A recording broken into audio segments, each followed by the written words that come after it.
The Gruffalo is one of the most beloved children's books of all times, with countless parents reading it to their children. Its gigantic success has spawned a film, toys, lunchboxes and a host of other merchandise so little ones can share a piece of their favorite character. And while most people will recognize the name, Julia Donaldson, behind the phenomenal success, few people would know her face. As well as the Gruffalo, Julia has also penned Room on the Broom, Stick Man, and The Gruffalo's Child. Between 2011 and 2013, Julia was also the Children's Poet Laureate. Now 75, Julia, who was born in Hampstead, London, didn't find her love for writing until the late 1980s when she started pitching for songwriting commissions for the BBC. It was in 1991 when she got her first break when Methuen Publishing asked to use her song, A Squash and a Squeeze, for a children's book. It was published in 1993 and launched her empire in writing and storytelling for school children. Donaldson frequently visited libraries and primary schools to develop her writing skills. Just 2 years on, the book that would set her up for life was published, The Gruffalo. The book was influenced by a Chinese story where a girl stops a tiger from eating her by claiming to be fearsome. Despite the success of her career, having the books translated into more than 50 languages and winning multiple awards, her personal life was always easy. Julia and her husband Malcolm have been married since 1972 and share 3 sons together, Hamish, Alistair, and Jerry.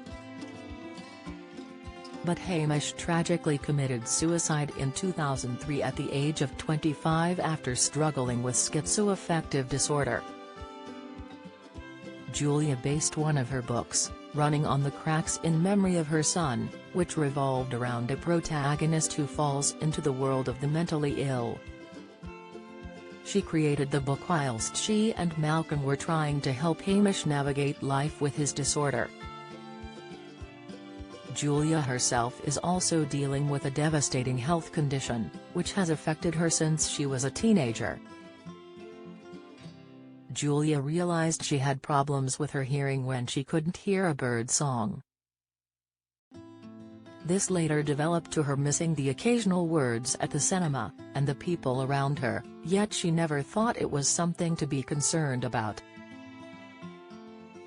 It was after her having her first child at 29, when Julia realized she couldn't always hear him cry, that the author started to believe her problem was more serious than she'd realized.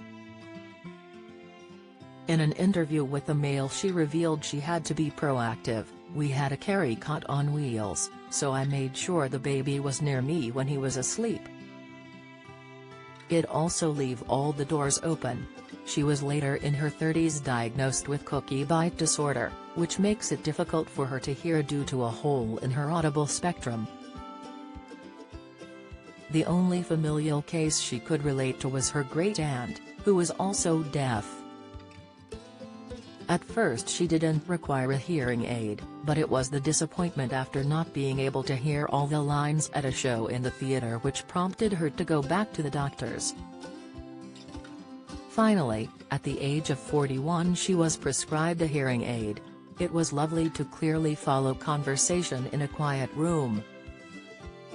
But it felt horrible blocking up my ear and picked up and magnified background noises, such as the clattering of cutlery," she said. Over the decades that Julia has been wearing hearing aids, she's recently started buying ones privately which are tailored by a practitioner to her needs.